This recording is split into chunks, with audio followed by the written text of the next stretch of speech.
One of the greatest strengths of the Mother series has always been its game design, as in how it expertly builds its themes through its world construction and gameplay mechanics in conjunction with its narratives. In the first two Mother games, this takes form in part through how the games set themselves in a more modern setting in contrast with their contemporaries, and making their protagonists children in order to allow the game's target audience to easily project themselves into the story, and feel as though they themselves are the ones growing stronger as they progress. This can be felt in Mother 1 in how each of the trials to obtain the 8 melodies symbolically represent the milestones one must overcome on the path towards becoming an adult, such as helping and showing kindness to those who are in need or lonely, overcoming fears, moving on from the loss of a guardian, and even accepting death, accumulating and defeating the villain through a mature understanding of connections and humanity rather than violence, and can be felt even more strongly within the framework of Earthbound's diegesis. While an intent being representation of the player is implied throughout the course of Mother, it is almost outright stated in Ness's case. He loves sports and adventure and is kind and heroic when the situation calls for it. He may be a little bit chubby, but he never backs down from a challenge and is full of potential. To a degree, he is almost a symbol of the person many first-world children would like to see themselves as being.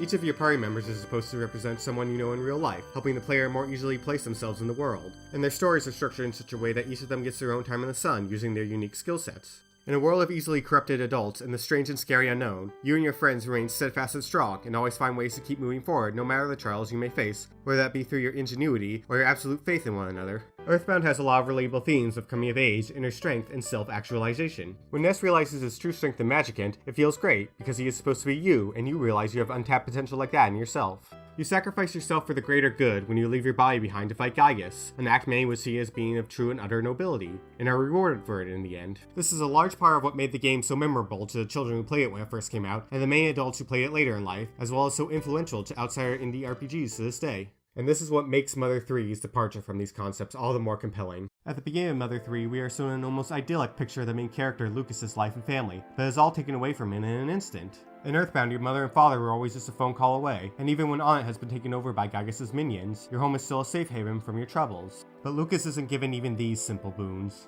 His mother is killed in a horrific accident, his brother disappears not soon after, and his father has become all but absent from his life on a feeble quest to search for him. His village's entire way of life has become something completely unrecognizable, and people who he has known for his entire life, and who were kind in the past, have turned into fucking assholes. These factors are important to mention because it showcases a difference in intention concerning Lucas's development in comparison to the main characters of the first two games. While Ness and Ninten are silent protagonists because they are meant to be stand-ins for the player, Lucas is very much not meant to be a stand-in for the player, in spite of being a mostly silent protagonist. I've seen certain people bemoan the concept of a silent protagonist because they don't believe they can be well established as individuals due to such status. But there are ways to develop them well through narrative context and gameplay, and I feel Lucas fits well into this mold. There are also ways to do so poorly, but that is a subject for another video. He feels intense survivor's guilt, and is secretly afraid that his father will lose control and beat him. He has had to learn how to become completely self-sufficient despite his young age, and how to stand strong in the face of the adversity brought upon him by a society that actively despises him, even though all he really wants is to see and be with his mother once more. This is the person who we follow throughout the majority of the game, and through whom we experience the horrors of a world controlled by a bunch of fear-mongering, weapon-happy pigs that don't respect nature, outsider perspectives, or already established native cultures, where people are expected to work either meaningless, unfulfilling jobs for menial compensation and rewards of mediocre state propaganda-filled entertainment, performed by artists who actually hate the system and the garbage they are forced to play, but have no other choice if they want to pursue their passions in any form, or jobs where they are made to do things they know are morally wrong for the satisfaction of heartless and out-of-touch superiors, only to be shuffled away into dirty, rundown, out-of-the-way nursing homes when they become too old to be of any real use to the machine anymore. I wonder what that's a criticism of. There was always this underlying idea in Earthbound that even though people are easily corruptible, they are generally decent, and can do good if given the chance, but Mother 3 has no such niceties on the subject. Even if the villagers of Tazmily became what they did primarily due to the negative influence of the pig masks, there's no denying that they did so of their own free will and volition. There is no vague cosmic mind control, there is no Manny statue. The choices they made were purely their own, in spite of any initial resistance, and ones anyone put in their situations might consider, whether that be from fear, greed, social pressure, or even lack of purpose. Many have brought up the themes of nature versus technology the game seemingly represents, and while they definitely are an aspect of it, I feel the main conflict of the narrative is something more nuanced than just that. Technology in and of itself is never really presented as a strictly bad thing on its own. There are even several instances where it helps you proceed where you have been otherwise unable to throughout the story. It always more had to do with the intentions of the user, and how it was deployed rather than being inherently evil. I think the game is more about the harms of escapism, or more specifically, the lengths people will go to ignore and escape from the harshness of reality, and the unpleasant truths about themselves themselves, and the tragedies that can come from it, even leading those who have even the slightest of insecurities into becoming fascist hate-mongers. Of all the characters in the game, this utter rejection of the world and others is most clearly felt through its main villain, Porky. Porky is a great rival in Earthbound because he is the antithesis of everything Ness as a hero is supposed to be. Where Porky is cowardly, Ness is courageous. Where he is duplicitous and rude, Ness is honest and dependable. These distinctions for the most part are meant to be a subtle way to highlight your integrity and virtue by comparison, and manage to do so effectively. However, it is also important to note that the contrasts unfortunately extend into some much more personal aspects of their overall childhoods. Whereas Ness's parents are generally decent and understanding people who have genuinely loved and supported both him and his sister throughout their lives, Porky's are incredibly vain and dishonest, seemingly caring more about money and image than their own children's welfare, and actively abusing them over minor mishaps with the excuse of it being for their own good. Like Lucas, he had to come to terms with the struggles and pains of growing up in a broken home with a falling apart family, and while the specifics between each of their situations differ, this is why I feel Porky makes such a great villain in Mother 3, in juxtaposition to his mere rival status in Earthbound, as both characters are victims of childhood trauma, and work as more complex foils to one another when analyzing the divergences and how they develop from said backgrounds. Neither Porky nor Lucas were very strong-willed people at the beginning of their stories, and while Lucas was able to overcome his fears and become a hero, these similarities still lend depth to both characters, as they pose the idea that if circumstances had been only slightly different, Lucas could have become someone like Porky, or even more interestingly, that Porky could have become a hero as well. At no point in Earthbound was it directly said that Porky couldn't have been one of the children of prophecy. That was all just an assumption on his part. Nothing was ever stopping him from joining and helping Ness on his journey. He just rationalizes that he is unable to because he cannot conceive of defeating someone as authoritarian as Gygas. He is afraid of authority even when he disrespects it. I can't understand why Ness and his friends would even try to fight against it when he truly believes they cannot win. If he cannot even stand up to his own parents, how could he possibly stand up to an infinitely powerful, evil cosmic being? He might as well be on his side and get whatever he can out of it.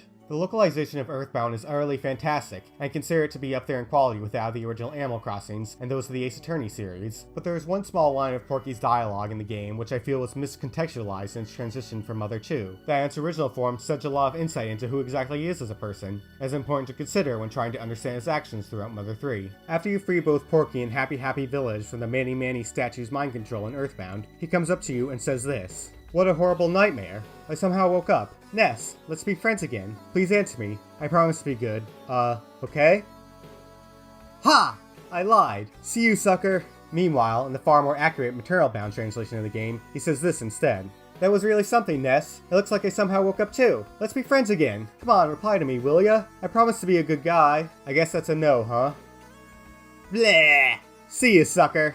While the former makes him out to be nothing more than an obnoxious brat, the latter, while only having a subtle difference in word choice, instead heavily implies that his rotten attitude is nothing more than a defense mechanism, and that, in truth, he is just a sad, emotionally scarred little boy, who is unable to handle any amount of rejection or pain, no matter how small. He uses narcissism as a way to protect his fragile self-esteem, and tries thus to convince himself he's in the right, even when anger at his actions is justified, a personal attempt to prove he's not worthless. He rejects and isolates himself from the perspective of others, because what he truly fears most is how others may hurt him, even if they truly care for him deep down. This unwillingness to even consider viewing himself in a negative light is actively enforced through gameplay near the end of Mother 3, where to proceed to the top floor of the penultimate dungeon, you have to just barely let Porky's robot double win at several minigames to stroke his ego, despite it being almost pathetically easy to defeat him even accidentally. I think the epitome of his lack of self-reflection lies within the various references to Ness's journey in Earthbound you can find lying around New Pork City in the Empire Porky building. I know to some degree they were meant to be fun throwbacks to fans of the series, but the in-universe implications of them are kind of horrifying and incredibly toxic, in the way they almost idolize Ness and his party as being Porky's close companions. For what's more terrifying than a man who lies to your face, stomps on your heart, and stabs you in the back that yet calls himself a friend? How could one possibly find happiness when living in a civilization controlled by people like this? Instead, you find help and comfort from people who are outside the norms of society. As Lucas progresses through his journey and distances himself from the callousness and cruelty of his neighbors, he gradually comes across people who have been through and are going through situations similar to his own. This is reflected in both the game's party members, and characters such as the Mr. Saturns, the McGipsies, and the DCMC, who each find themselves against the pig masks for reasons including the persecution of their loved ones, their beliefs and how they present themselves, as well as their personal morals and ethics. As you reach out and attempt to aid them, whether that be through protecting them from their oppressors, lending a hand to save them from a bad situation, or even doing something as simple as showing them a little compassion, you find that as you help them and empathize with their own personal struggles, they begin to help and relate to you as well. There was originally supposed to be a stat in the game known as kindness, which was meant to increase whenever you managed to bring a small joy to others throughout the narrative, and is theorized by some to have potentially offered ability buffs, or even changes to the course of the story depending on how much of it you had collected. And although it is no longer implemented in the game, I feel its existence is important to mention, as it helps highlight the developer's aim in this regard. The more you attempt to understand and show kindness to others, the more you receive in turn, and the less isolated you find yourself. This was true to some degree in Earthbound 2, with characters like Frankie in the Runaway 5, but I feel it is far more impactful here given the context of Lucas's personal history and character arc. People will always look for easy ways to fill the holes in themselves, whether that be through addiction, putting on airs to feel superior to those less fortunate, or lowering whatever powers they may have over the heads of others. But happiness doesn't come in a box. It is only through profound personal introspection, accepting all the things we don't like about ourselves, including the parts of us we are most afraid of, no matter how hard they may be to come to terms with, that we may come to fully understand and attempt to better ourselves, as well as find our place in the world. When the villagers tried to forget the sins and regrets of their pasts, they just ended up repeating the same mistakes as before, this time to even more dire consequences. You can't seclude yourself from the world, you can't act like other people don't matter, or that you're better than them for some arbitrary reason. Our grief is what it is, no matter how hard we may try to ignore it. We must instead acknowledge it and move on, keeping ourselves open even though we may get hurt, or else we will never be understood or hope to understand others. In the end, Lucas isn't rewarded for his sacrifice. His brother dies in his arms, and the entire world as he knows it is about to be stripped away from him once more. But you really have to look at it in a certain way. Lucas was unable to save Klaus in the way he probably would have liked to, but that doesn't mean his attempts to do so didn't mean anything. Klaus may have died, but at least it was on his own terms, in the comfort of the family he thought was lost for so long, and there's some form of solace in that. Even when it's all over, through love, a silver line can still be found. Though the world can sometimes be pointlessly horrible and cruel, there are still genuine people out there, as flawed as they may be, and through them, we can still find relief even when things are at their very worst, just as we can bring relief to them through our efforts as well. Lucas has gone through many things no child his age should ever have to, but despite the heavy burden he carries, as long as he keeps his heart open to others, he will always have people with him who are willing to help lighten the load. Lucas is not alone, because despite everything, at the very least he still has love, and that's why, in spite of everything, he still has the strength to move forward. And I think that's beautiful.